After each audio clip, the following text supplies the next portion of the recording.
Hi all, സിനിമയെക്കുറിച്ച് സംസാരിക്കുന്ന ഒരു ചാനലാണ്. ഇന്നത്തെ നമ്മുടെ വിഷയം മൈ ഡിയർ കുട്ടിച്ചാത്തനാണ്. നിങ്ങൾ ഈ ചിത്രം കണ്ടിട്ടുണ്ടാകും. മലയാളത്തിലെ ഇന്ത്യയിലെ ആദ്യത്തെ 3D മൂവി. കാണാത്തവരുണ്ടോ എന്ന് എനിക്കറിയില്ല. നവോദയ എന്ന ബാനറിലാണ് ഈ ചിത്രം പുറത്തിറങ്ങുന്നത്. 1984 മൈ ഡിയർ കുട്ടിച്ചാത്തൻ്റെ റിലീസ്. സാമ്പത്തികമായിട്ടും സാങ്കേതികമായിട്ടും മലയാള സിനിമ ഒരുപാട് പരിമിതികളിലൂടെ ഇങ്ങനെ കടന്നു പോകുന്നൊരു കാലത്താണ് നമ്മുടെ രാഷ്ട്രത്തിന് തന്നെ അഭിമാന സ്തൂപമായി മാറിയിട്ടുള്ള ഒരു ചിത്രം നിർമ്മിക്കുവാൻ നവോദയ എന്ന ബാനറിന് കഴിയുന്നത്. ആ ബാനറിൻ്റെ സ്ഥാപകനായിട്ടുള്ള നവോദയ അപ്പച്ചൻ, അതുപോലെ അദ്ദേഹത്തിൻ്റെ മകനായിട്ടുള്ള ജിജോ പുന്നൂസ്, ഈ സിനിമയുടെ സംവിധായകൻ അദ്ദേഹമാണ്. ഈ രണ്ട് പേരുകളും നമ്മൾ ഈ വ്ളോഗ് തുടങ്ങുന്ന സമയത്ത് തീർച്ചയായിട്ടും ഓർത്തു വെക്കേണ്ടതാണ്. മൈ ഡിയർ കുട്ടിച്ചാത്തൻ എന്ന സിനിമയെക്കുറിച്ച് പറഞ്ഞു തുടങ്ങുന്നതിന് മുൻപ് 1982 ജിജോ പുന്നൂസ് സംവിധാനം ചെയ്തിട്ടുള്ള പടയോട്ടം എന്ന സിനിമയെക്കുറിച്ച് നമ്മൾ മനസ്സിലാക്കണം.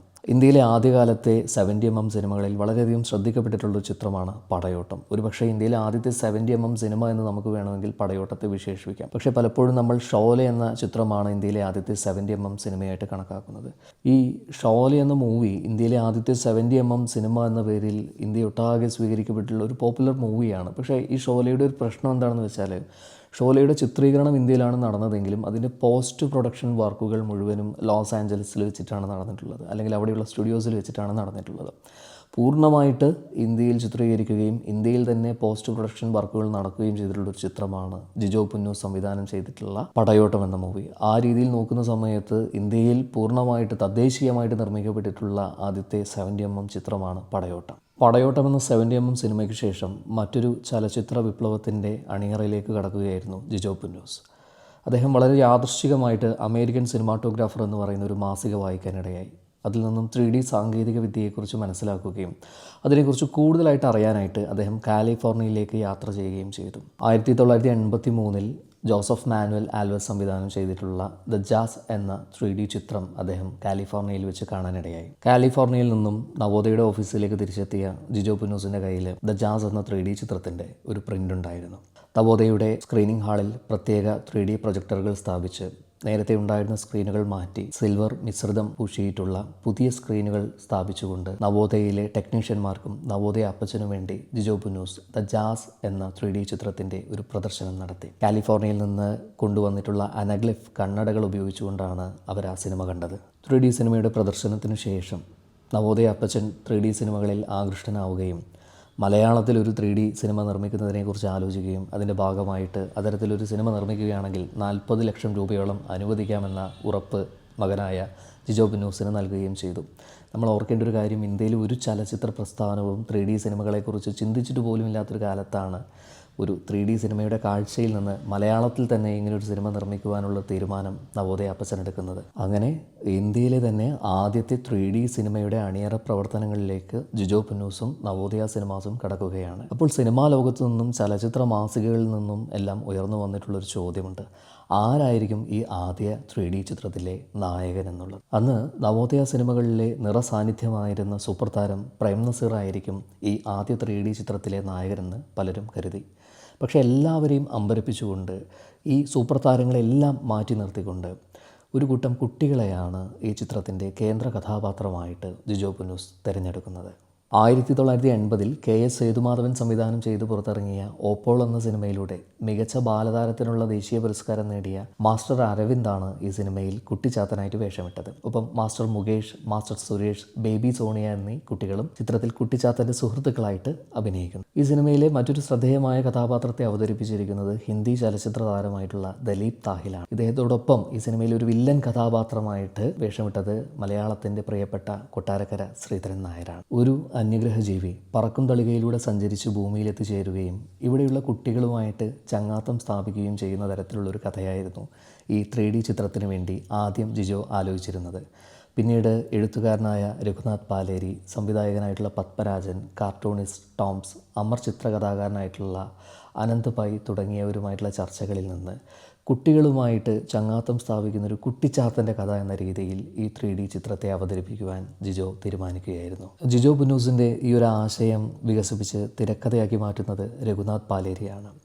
PA ബക്കറിൻ്റെ ചാരം എന്ന സിനിമയ്ക്ക് ശേഷം രഘുനാഥ് പാലേരി തിരക്കഥ എഴുതിയിട്ടുള്ള ചിത്രമാണ് മൈ ഡിയർ കുട്ടിച്ചാത്തൻ. നെഞ്ചത്തേക്കുള്ളാതെ എന്ന തമിഴ് ചിത്രത്തിലൂടെ മികച്ച ഛായാഗ്രാഹകനുള്ള ദേശീയ പുരസ്കാരം നേടിയിട്ടുള്ള അശോക് കുമാറാണ് മൈ ഡിയർ കുട്ടിച്ചാത്തൻ്റെ ക്യാമറാമാൻ. ജിജോ പുന്നൂസ് നേരത്തെ കാലിഫോർണിയയിൽ വെച്ച് പരിചയപ്പെട്ടിട്ടുള്ള ക്രിസ് കോണ്ടൻ എന്ന് പറയുന്ന സ്റ്റീരിയോസ്കോപ്പിക് ക്യാമറകളിൽ വളരെ പരിചയസമ്പന്നനായിട്ടുള്ളൊരു ക്യാമറാമാൻ്റെ പ്രത്യേക പരിശീലനം മൈ ഡിയർ കുട്ടിച്ചാത്തൻ്റെ ചിത്രീകരണത്തിന് മുൻപായിട്ട് അശോക് കുമാറിനും സംഘത്തിനും നൽകിയിരുന്നു. മാത്രമല്ല മൈ ഡിയർ കുട്ടിച്ചാത്തനിലെ സ്റ്റീരിയോസ്കോപ്പിക് ദൃശ്യങ്ങളിൽ പ്രധാനപ്പെട്ട പല ദൃശ്യങ്ങളും ചിത്രീകരിച്ചത് ഈ ക്രിസ് കോണ്ടൻ നേരിട്ട് തന്നെയാണ്. ഇന്ത്യയിൽ നിർമ്മിക്കുന്ന ആദ്യത്തെ 3D ചിത്രമായതുകൊണ്ട് തന്നെ അമേരിക്കയിൽ നിന്നും വലിയ വാടക നൽകിയിട്ടാണ് ഈ 3D സിനിമ നിർമ്മിക്കാൻ ആവശ്യമായിട്ടുള്ള ഉപകരണങ്ങളെല്ലാം കേരളത്തിലേക്ക് എത്തിക്കുന്നത്. കാക്കനാട്, കൊച്ചി കുസാറ്റ് സർവകലാശാല, ആലപ്പുഴ ഇതൊക്കെയാണ് ഈ സിനിമയുടെ പ്രധാന ലൊക്കേഷനുകളായിട്ട് മാറുന്നത്. അന്നത്തെ ഒരു ശരാശരി മലയാള സിനിമ 20 മുതൽ 30 ദിവസത്തിനുള്ളിൽ ചിത്രീകരിക്കുന്ന കാലഘട്ടത്തിലാണ് ഏതാണ്ട് 90ഓളം ദിവസം എടുത്തിട്ട് ഈ സിനിമയുടെ ചിത്രീകരണം പൂർത്തിയാക്കേണ്ടി വരുന്നത്. എന്നിട്ടും നവോദയ അപ്പച്ചൻ നൽകിയിട്ടുള്ള 40 ലക്ഷത്തിൽ നിന്നും 5 ലക്ഷം രൂപ കുറച്ച് 35 ലക്ഷം രൂപ കൊണ്ട് ഈ സിനിമയുടെ ചിത്രീകരണം പൂർത്തിയാക്കുവാൻ ജിജോ പുന്നൂസിന് കഴിയുന്നുണ്ട്. ഈ സിനിമയുടെ ചിത്രീകരണത്തേക്കാൾ വെല്ലുവിളികൾ ഉയർന്നു വന്നത് സിനിമയുടെ വിതരണത്തിൻ്റെ കാര്യത്തിലായിരുന്നു. ഒന്നാമത് കുട്ടികൾ മാത്രം കേന്ദ്ര കഥാപാത്രമായിട്ടുള്ളൊരു ചിത്രം, അതും ഇത്രയും മുടക്കുമുതലുള്ളൊരു ചിത്രം, ഈ സിനിമ ലാഭത്തിൽ എത്തണമെങ്കിൽ ബോക്സ് ഓഫീസിൽ വലിയ അത്ഭുതങ്ങൾ സംഭവിക്കണമെന്ന് പലരും വിധിയെഴുതുകയായിരുന്നു.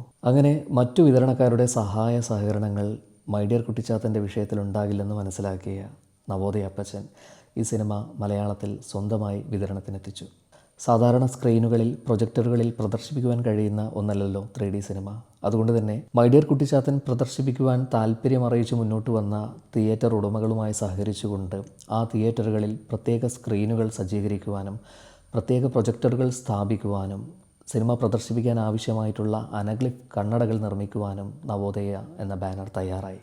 മൈ ഡിയർ കുട്ടിച്ചാത്തൻ്റെ പ്രദർശനത്തിൻ്റെ തലേ ദിവസം ജിജോ പുന്നൂസും നവോദയയിലെ സാങ്കേതിക സംഘവും എല്ലാ തിയേറ്ററുകളിലും എത്തി സിനിമ പ്രദർശിപ്പിക്കുവാനുള്ള ഒരുക്കങ്ങളെല്ലാം പരിശോധിച്ച് ഉറപ്പുവരുത്തിയിരുന്നു. 1984 ഓഗസ്റ്റ് 24 കുട്ടികളുടെ ഓണാവധി ലക്ഷ്യമാക്കിക്കൊണ്ട് മൈ ഡിയർ കുട്ടിച്ചാത്തൻ തിയേറ്ററുകളിലെത്തി. വിരൽ തുമ്പിലേക്കെത്തുന്ന ഐസ്ക്രീം കൈനീട്ടി പിടിക്കാൻ നോക്കിയും, അമ്പുകൾ കണ്ട് ഒഴിഞ്ഞുമാറിയും, തീകോളങ്ങൾ കണ്ട് ഞെട്ടിത്തരിച്ചും, കുട്ടികളുടെ തമാശകൾ കണ്ട് പൊട്ടിച്ചിരിച്ചും, ഒടുവിൽ കുട്ടിച്ചാത്തൻ വിട പറയുമ്പോൾ നൊമ്പരപ്പെട്ടും മലയാളികൾ മൈ ഡിയർ കുട്ടിച്ചാത്തൻ എന്ന ഇന്ത്യൻ മഹാത്ഭുതത്തെ തിയേറ്ററുകളിൽ ആഘോഷമാക്കി മാറ്റി. കണ്ടവർ ഒരു വട്ടം കൂടി കാണാനും കാണാത്തവർ ഒരിക്കലെങ്കിലും കാണാനും വേണ്ടി തിയേറ്ററുകളിലേക്ക് ഒഴുകിയെത്തി. ആ കൊല്ലത്തെ ഓണക്കാലത്ത് മലയാളികൾ മഹാബലിയേക്കാൾ കൂടുതൽ ആഘോഷമാക്കിയത് കുട്ടിച്ചാത്തനെയാണ്. അന്ന് മൊഴിമാറ്റ ചിത്രങ്ങൾക്ക് നിരോധനമുണ്ടായിരുന്ന കന്നഡ ഒഴികെ ഹിന്ദി, തമിഴ്, തെലുങ്ക് തുടങ്ങിയ എല്ലാ ഭാഷകളിലും മൈ ഡിയർ കുട്ടിച്ചാത്തന് പതിപ്പുകളുണ്ടായി. ഇന്ത്യയൊട്ടാകെ നടന്ന 85,000-ഓളം പ്രദർശനങ്ങൾക്ക് വേണ്ടിയിട്ട് നവോദയയ്ക്ക് ഏതാണ്ട് 4.5 കോടിയോളം അനഗ്ലിഫ് കണ്ണടകളാണ് നിർമ്മിക്കേണ്ടി വന്നത്. ഇന്ത്യയുടെ പല ഭാഗങ്ങളിലായി നടന്ന ഈ സിനിമയുടെ പ്രദർശനത്തിൻ്റെ സാങ്കേതികത ഉറപ്പുവരുത്തുന്നതിന് വേണ്ടി നവോദയയുടെ 3D പ്രൊജക്ടർ വിദഗ്ധനായിട്ടുള്ള തിരുവിഴക്കുറുപ്പിന് ഒരുപാട് സ്ഥലങ്ങളിൽ യാത്ര ചെയ്യേണ്ടി വന്നു. ഈ യാത്രകളിലൂടെ ആ വർഷം ഏറ്റവും അധികം വിമാനയാത്ര ചെയ്തതിനുള്ള ഇന്ത്യൻ എയർലൈൻസിൻ്റെ പ്രത്യേക പുരസ്കാരം തിരുവിഴക്കുറുപ്പിനെ തേടിയെത്തി എന്നുള്ളത് ഈ സിനിമാ ചരിത്രത്തിലെ രസകരമായൊരു അധ്യായമാണ്. ഈ ചിത്രത്തിൽ ഇളയരാജ സംഗീതം നൽകിയ കുട്ടിച്ചാത്തൻ്റെ കൈ പിടിച്ചുകൊണ്ട് കുട്ടികൾ ചുമരിലൂടെ നടന്നു കയറുന്നൊരു അത്ഭുത ഗാനരംഗമുണ്ട്. ഇതിനായി 30 അടി നീളവും 16 അടി വീതിയും 9 അടി ഉയരവുമുള്ള 600 ടണ്ണോളം ഭാരം താങ്ങാൻ കഴിയുന്ന ഒരു പ്രത്യേക മുറി ജിജോ രൂപകൽപ്പന ചെയ്യുകയായിരുന്നു. 1968 സ്റ്റാൻലി ക്രോബിക് സംവിധാനം ചെയ്തിട്ടുള്ള 2001 സ്പേസ് ഒഡീസി എന്ന ചിത്രത്തിൻ്റെ നിർമ്മാണ കലയെക്കുറിച്ച് ജെറോം ആഞ്ചലിൻ എഴുതിയിട്ടുള്ള the making of 2001 space odyssey ക്യൂബിക്സ് എന്ന ലേഖനത്തിലൂടെ ഈ ചിത്രീകരണത്തിൻ്റെ പ്രായോഗികതയെക്കുറിച്ച് ജിജോ പുന്നൂസ് മനസ്സിലാക്കുന്നുണ്ട്. ചേർത്തല ആസ്ഥാനമായി പ്രവർത്തിക്കുന്ന സ്റ്റീൽ ഇൻഡസ്ട്രീസ് കേരള ലിമിറ്റഡ് എന്ന സ്ഥാപനത്തിൽ വെച്ച് മൈ ഡിയർ കുട്ടിച്ചാത്തൻ്റെ കലാസംവിധായകനായ കെ ശേഖറിൻ്റെ മേൽനോട്ടത്തിൽ ഈ മുറിയുടെ നിർമ്മാണ പ്രവർത്തനങ്ങൾ നടന്നു. ഏതാണ്ട് ഒരു മാസത്തെ പ്രവർത്തനങ്ങൾ ആവശ്യമായ പ്രസ്തുത സെറ്റിനു വേണ്ടി 1.5 ലക്ഷം രൂപയോളം ചെലവാക്കേണ്ടി വന്നു നവോദയ സിനിമാസിന്. ഈ ഗാനരംഗം ചിത്രീകരിക്കുവാൻ 14 ദിവസങ്ങളാണ് എടുത്തത്. 97 മിനിറ്റ് ദൈർഘ്യമുള്ള ഒരു സിനിമയിൽ 4.5 മിനിറ്റ് മാത്രമുള്ള ഈ പാട്ടിനു വേണ്ടി ഇത്രയധികം സമയവും ഇത്രയധികം പണവും മുടക്കിയത് ഒരിക്കലും നഷ്ടമായില്ല. കുട്ടിച്ചാത്തൻ കുട്ടികളുടെ കൈ പിടിച്ച് ചുമരിൽ കയറുന്ന ആലിപ്പഴം പെറുക്കാൻ എന്ന അത്ഭുത ഗാനം കാണാൻ മാത്രമായി മൈ ഡിയർ കുട്ടിച്ചാത്തന് പ്രേക്ഷകർ വീണ്ടും ടിക്കറ്റ് എടുത്തു.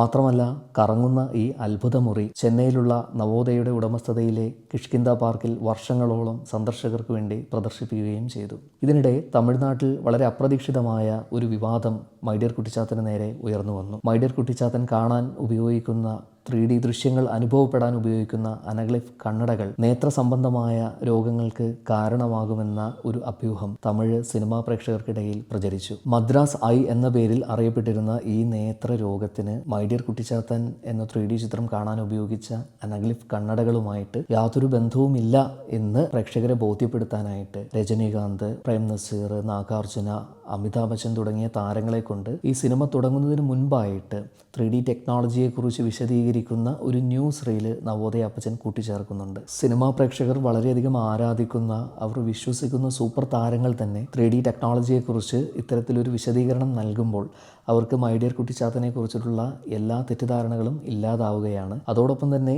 ഈ സൂപ്പർ താരങ്ങളെ ഉൾപ്പെടുത്തിയിട്ടുള്ള ഈ രീതിയിലുള്ളൊരു പ്രചരണം അത് വാസ്തവത്തിൽ നവോദയയുടെ ഒരു കച്ചവട തന്ത്രം കൂടിയായിരുന്നുവെന്ന് പിന്നീട് വിലയിരുത്തപ്പെട്ടിട്ടുണ്ട്. അങ്ങനെ മൈ ഡിയർ കുട്ടിച്ചാത്തൻ എന്ന അത്ഭുത ചിത്രം ഇന്ത്യ ഒട്ടാകെ വാർത്തകളിലൂടെ പ്രചരിക്കുന്ന ഒരു സാഹചര്യത്തിലാണ് അന്നത്തെ ഇന്ത്യൻ രാഷ്ട്രപതി ഗാനി സെയിൽ സിംഗ് നവോദയ അപ്പച്ചൻ എന്ന മൈ ഡിയർ കുട്ടിച്ചാത്തൻ്റെ നിർമ്മാതാവിനെ രാഷ്ട്രപതി ഭവനിലേക്ക് ക്ഷണിക്കുന്നത്. നവോദയ അപ്പച്ചനും നവോദയയുടെ സാങ്കേതിക സംഘവും 3D പ്രൊജക്ടറുമായി രാഷ്ട്രപതി ഭവനിൽ എത്തിച്ചേരുകയും അവിടെ വെച്ച് മൈ ഡിയർ കുട്ടിച്ചാത്തൻ എന്ന സിനിമയുടെ പ്രദർശനം നടത്തുകയും ചെയ്തത് ഇന്ത്യൻ സിനിമാ ചരിത്രത്തിലെ തന്നെ സമാനതകളില്ലാത്തൊരു സംഭവമാണ്.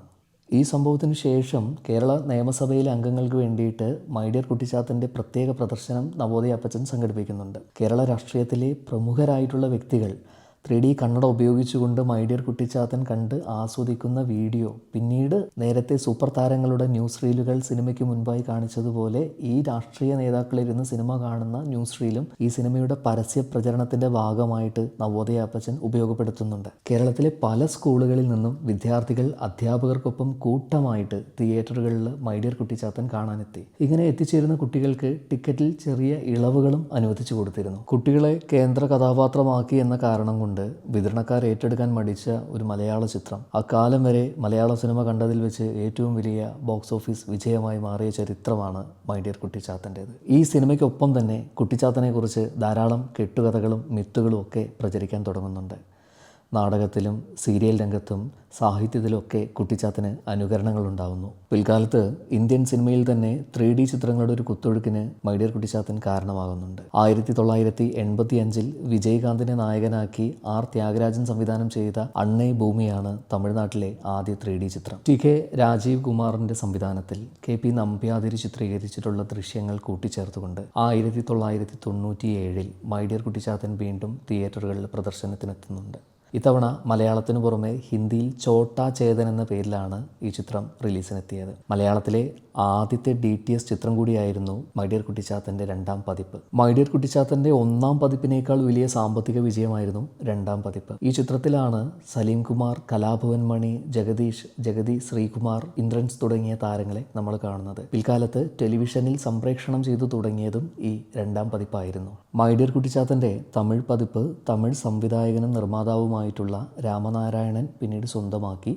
2010 ഈ സിനിമയിൽ ചില രംഗങ്ങൾ കൂടി കൂട്ടിച്ചേർത്ത് അതിൻ്റെ നെഗറ്റീവ് റീലുകൾ റീസ്റ്റോർ ചെയ്ത് ഡിജിറ്റൽ ഫോർമാറ്റിലാക്കി തമിഴ്നാട്ടിൽ റിലീസിനെത്തിക്കുന്നുണ്ട്. 2018 പുതിയ കൂട്ടിച്ചേർക്കലുകളുമായി മൈ ഡിയർ കുട്ടിച്ചാത്തൻ ഏറ്റവും ഒടുവിലായിട്ട് നമ്മുടെ തിയേറ്ററുകളിൽ പ്രദർശനത്തിനെത്തിയത്.